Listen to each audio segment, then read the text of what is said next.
Hi, I'm Annie Botticelli, and welcome to my Storyteller horoscope for you for March 2019. Go to my website, anniehelpsyou.com, if you'd like to book a live reading. Also, if you love the way I teach astrology and want to learn, there may be some slots in my astrology apprenticeship program. You can see more about and order my book, Radical Prayer, Transform Your Life and the World in 28 Days, which has now become an Amazon bestseller. So you can see more about that at anniehelpsyou.com or at radicalprayerbook.com. So for Gemini for March 2019, I'm calling the theme to choose intuitive action over logic. And this, I'm going to go into lots more details about this, plus all kinds of other things. We've got a very powerful new moon. We have a very powerful full moon in a fellow air sign, so we're going to talk about that. We've got energies in and then other ones moving into Aries, which have beautiful aspects with Gemini placements. There's a very sweet series of themes that are at play in the short term and the long term for Geminis that I'm going to go into lots more detail about. But in order to do a proper job with these details, I want to use the visual charts that I've been using over several months, where I show you what I'm looking at and tell you the whys, not just what. So let's look at the charts now. Hello, Gemini friends. Okay, so I'm going to go into more juicy details about the energy of the month for you. I'm going to show you on the charts the things that I mentioned as highlights and go into more stuff here to check out. In order to go deeper, we need to know where in the Gemini spectrum you are, early, middle, or late. Early Geminis are pretty much May-born, or 0 to 9 degrees. Middle Geminis, June 1st through 10th, or 10 to 19 degrees. And late Geminis are around June 11th through the rest of the sign, or 20 to 29 degrees. If you missed that, then just rewind it and get straight on where you are before moving forward, because we want you to know where you're at in there so you can follow. Okay, so let's get that out of the way. The first thing I want to talk about, is that this month is broken up into two very distinct energies, but they're happening at the same time. And of course, there are other things that are going on as well, but these are the things that I want to focus on. So the personal planets, the Sun and Mercury, I'm using the late degree chart, but right now I'm talking about general energy, so this is true for all Gemini placements. Okay, so the Sun, Mercury in retrograde, so spending lots of time here. The new moon is also all clustered here. So all of this energy is making a 90-degree angle with your Gemini placements. In general, that doesn't blend well, and it can bring awkwardness if you don't modify and succumb to the energies around. Okay, so Gemini energy is super energetic, super communicative, super busy, all over the place, needing action. And this Pisces energy is internal. So this time of the year always has this Pisces energy as one of the keynotes. Then there are these long-term energies in Pisces. That's another story. But it's this softening, it's a quieting, it's a moving inward, a Neptunian influence, okay, because Neptune rules Pisces. And if you embrace this energy, it can be super smooth despite the fact that there's a 90-degree awkward angle. If you try to be how you are by nature, the Gemini energy, it's going to conflict with these forces. So if you just sort of ride the wave, surrender, take only intuitive action instead of like forced, assertive, busy action for the sake of itself, intuitive action, it can be super smooth and awesome and wonderful. So this is a short-term energy that's happening, and it's predominant for the first 3 weeks of March, but then things change when the Sun gets into Aries. Mercury is going to follow, and there are already all these planets here. So I'm going to talk about that in a second, because that's definitely very different than this. But I want to talk about this Pisces influence and this Neptunian long-term influence on the sign of Gemini. As Neptune has been moving through Gemini, this is a very long-term transit. It's bringing the energy of intuition to counteract the energy of logic. Gemini is all about logic. It overthinks. It thinks so fast, 50,000 steps ahead. but it can exhaust itself from this trying to work it out mentally. It's the mental plane. The air energies are on the mental plane. All right, so Neptune is coming through and spiritualizing everything. It wants more spirit. So like if there's just mundane stuff, many of you are not going to be happy with that anymore. You know, there's this deepening of the expression that's going on in a long-term way. I have a friend, one of my favorite Geminis, recently told me she wants to write or has been writing romance novels. And this is a really amazing example of this Pisces energy because nothing exudes romance novel like Pisces. It's the romantic. It's soft, it's quiet, it's in the backdrop, it's, you know, flowery and poetic. And this is the type of energy in the short term and the long term that's exerting an influence on Gemini. So Gemini is one of the writers of the zodiac, right? Communicators, but a lot of writing. So like intuitive writing, romantic writing, spiritual writing, channeling, you know, using your gifts of communication and expression with these softer artistic painting, clay, you know, like any medium where there's formlessness and it's not as much about logic, is this influence that's being exerted. Okay, so there's a very strong patch of this now, but it is also a long-term story. The other influences that are going on simultaneously, all of this energy is in Aries, which makes a beautiful, easy, nice 60-degree angle, which brings lots of opportunities. 60-degree angles are the way I describe these is that there are like ingredients in a counter. Okay, so there's the pie. Well, it doesn't really look like a pie thing, but that's the pie crust. Okay, and then here are the apples or whatever kind of fruit that looks like. That'll be the pie it'll be. So you got all this stuff here, right? You have your whatever your sweetener is. We'll put the smiley face for your sweetener. All this stuff's on the counter. That's what a 60-degree angle is. You got all this stuff on the counter. You got to make the pie. It's make the pie energy.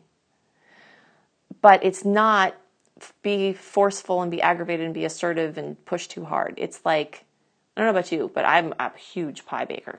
I love to bake pies. It's one of my favorite things. It's relaxing for me. So it's like this calm connection with the food, you know? And it's all happening in the perfect time. And it's perfectly timed and everything is sweet and smooth. So this is the kind of energy that we want here is you've got these ingredients and you can make the pie, whatever that pie is for you, whatever's presenting itself. But the way that you do it is what the difference is. It can't be with too much, multitasking. Okay, we want to put the ixnay on multitasking. We want to focus on the sensual nature of each task and intuitively absorb yourself in the task. Okay, that's what wants to happen this month for you. And again, I told you, this is a long-term theme, but this month is really highlighting it. So the more you can do that, the more your life will be easier because you can do less and you won't be as tired because instead of doing this and this and this and this and this and this and this and this and this and this, Gemini does this, right?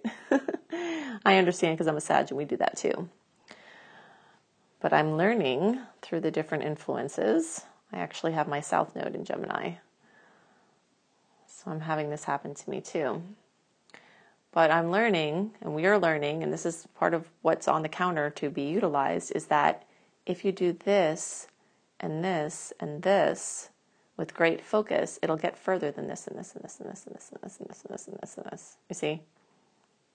So that's part of the lesson here. And it's a beautiful month for that. Now once, and Mercury retrograde is a time when it makes sense to be more internal, even though these things are calling for action. It's like action on things closer to you, closer to your physical body, not as much like forcing out into the world, unless you have an opportunity to do that and it's obvious you can do it, but it's like doing the things closer to you. But then once the sun gets into Aries on the 20th, this is going to move over and join this party. And then March 28th, Mercury is going to go direct. Then eventually Mercury is going to join the Aries party. Then we'll be in April, and it'll be like the go do everything, go be crazy, but take the lessons of what we talked about here to go do your things in a bigger way. Okay, so that's what's going on. So these are, let's see, one more thing. Yeah. So we see that the 10th house is very strongly, here's the late degree chart, 10th house is super lit up. You can see middle degree chart, 10th house is super lit up.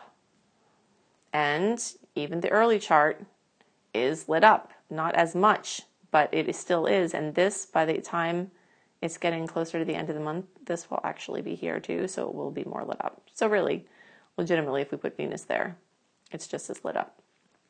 10th house has to do with your work and career and what you're doing out in the world.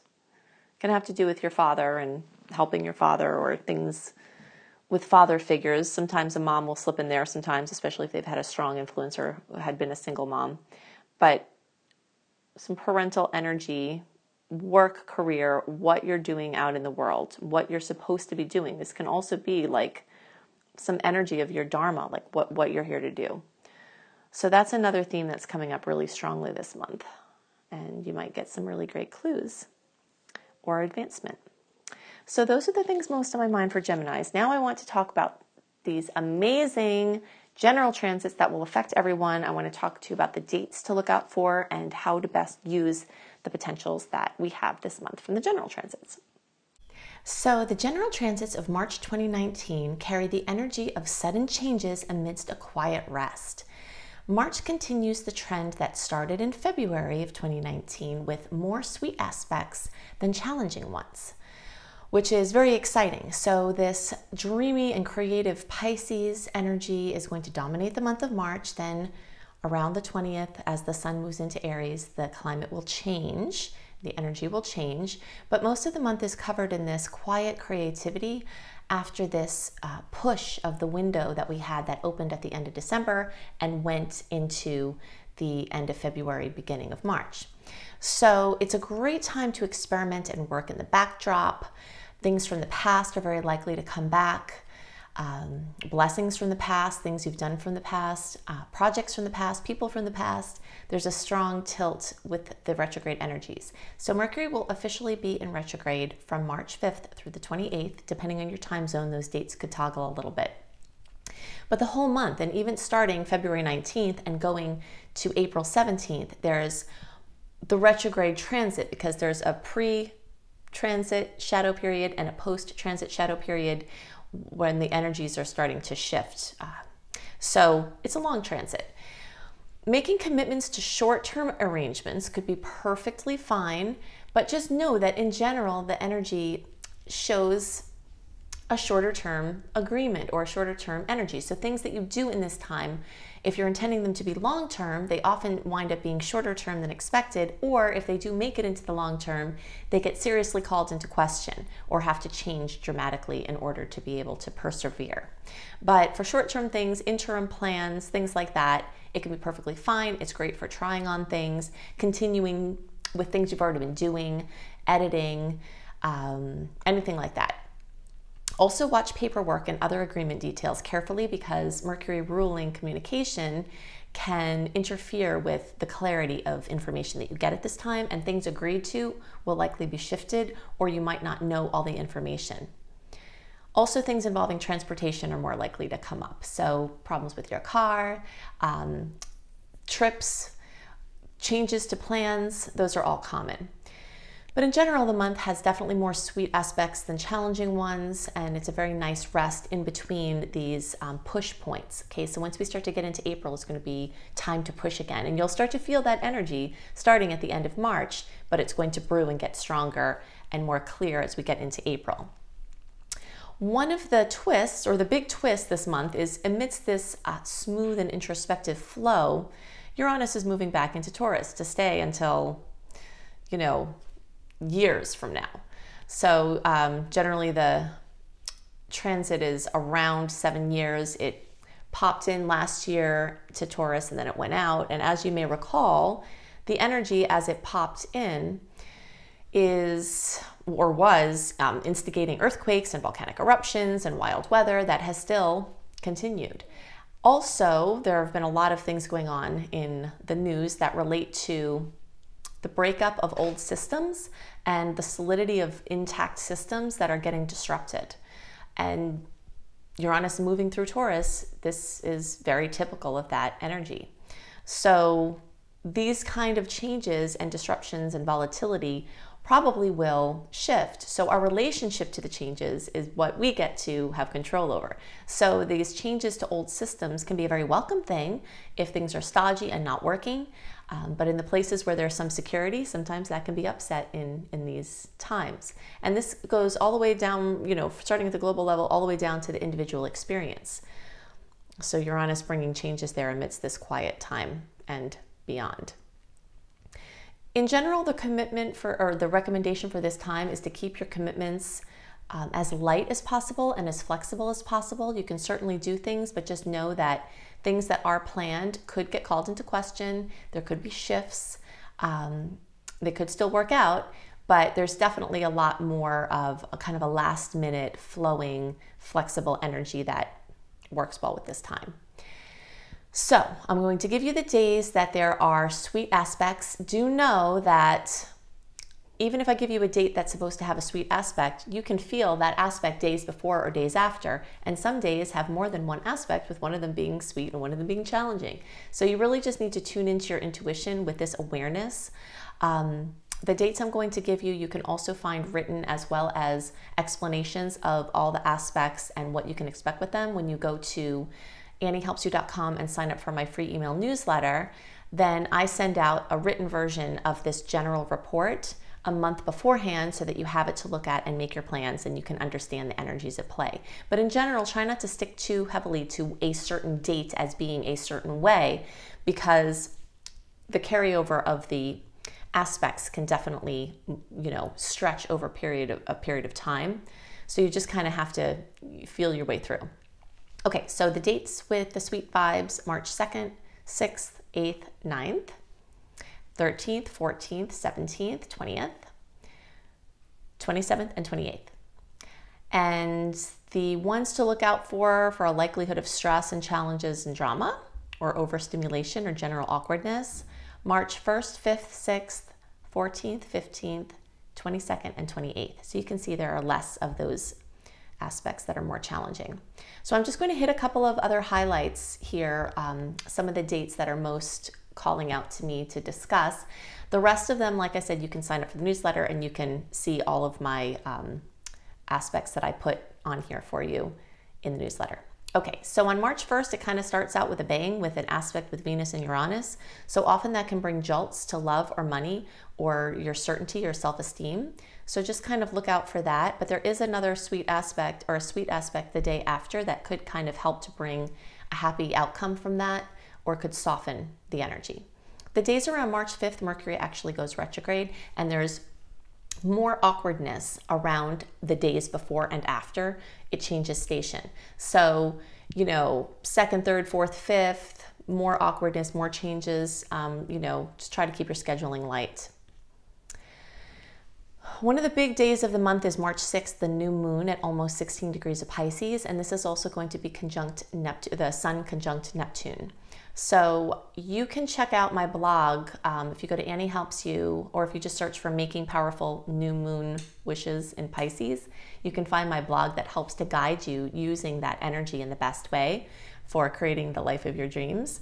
But in general, this is an extremely dreamy and introspective month, and this moon is especially so because of that, because of the sign it's in and because of the Neptune aspect. But it's an artist's delight, and I really love this time for rest and retreat and rejuvenation and being surrounded by inspiration, going to an inspiring place. Definitely watch your security all month, but this particular transit, things going on behind, your conscious knowing with internet or home or other security, just be on guard there.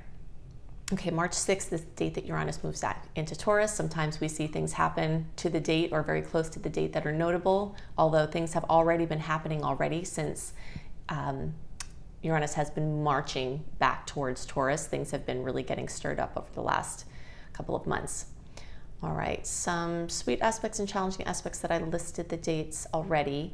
But the other big date I want to talk about is that full moon at 0 degrees of Libra on March 20th. I talked about this in some of the individual reports as well, but this is the third supermoon in a row. And it's the third one at 0 degrees, which is the first degree of the sign. So this is denoting major new beginnings, major clean slates, major breakup of old ways. Some of those ways we don't want to leave, you know, and so we could be resisting, but some of it could be welcome change that we've been working for a long time, and just sort of karma clearing up. And lots of magic. I really love this full moon, even though it will be intense for better and worse. Full moons are always intense, but this is also a supermoon, and it's also at the, you know, that first degree. So think about the intensity that we had at the eclipse time around January 21st, and then the full moon in February. Those supermoons tend to bring more emotion and more power to the experience. This is also the spring equinox. This is also the first day of the astrological new year, which is a very exciting time to do a vision board. Also, the new moon in Aries, which will happen in April, is one of the other best times to do a vision board, planting seeds for what you would like to create in your life. But this March 20th time is very, very powerful, very, very powerful. There's also 3 awesome aspects that are occurring simultaneously. Mars in Taurus is trining Pluto, and Mercury in Pisces is making a sweet aspect to Saturn, or maybe that was it. So there's 2 aspects. And those are just adding to the beautiful, powerful nature of this time. So then on March 28th, we have, or the 27th, depending on your time zone, Mercury is going direct. So again, the awkwardness around those dates, to just be extra careful driving, walking, with your communications, your devices, don't drop them in the toilet. This is more likely to happen during these Mercury retrograde cycles, where your cars or other vehicles or communication devices need some attention or extra care. Don't text while you're driving. Don't text while you're walking, if you can help it. Oh, one other thing, we started out the month with that challenging aspect with Venus on March 1st, and now we end the month with a sweet aspect with Venus. So sweet surprises in money and love can come with this one. So it's a nice counterbalance to that jolt at the beginning of the month. So if you love how I do astrology and you'd love a live reading, you can go to anniehelpsyou.com, click on Work With Me, and see my astrology coaching section. If you would love to learn astrology because you resonate with how I teach, there may be some slots left in my astrology apprenticeship program. I would love to have you aboard. If you think I go into details in the reports, then you should see the details I go into the astrology apprenticeship program. Definitely check out my new book, Radical Prayer: Transform Your Life and the World in 28 Days. It has already become an Amazon bestseller, so it's very exciting. So you can either go to radicalprayerbook.com, or you can search for my name and Radical Prayer in Amazon. Also, that should start to be available internationally at different booksellers. You should be able to get that at kind of brick and mortar bookstores as well. So go to anniehelpsyou.com, go to cozybysweetstarlight.com for written horoscopes from me. I also do a write-up talking about different things than I do in the videos that supplement, and if the videos are a little bit intense, the cozybysweetstarlight.com horoscopes are the antidote to that. They're super light, super easy to follow, and give you some different aspects to understand.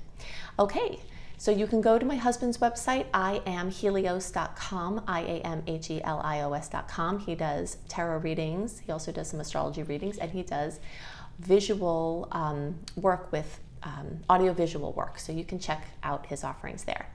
So I hope you have a wonderful month, and I'll see you next month. Bye.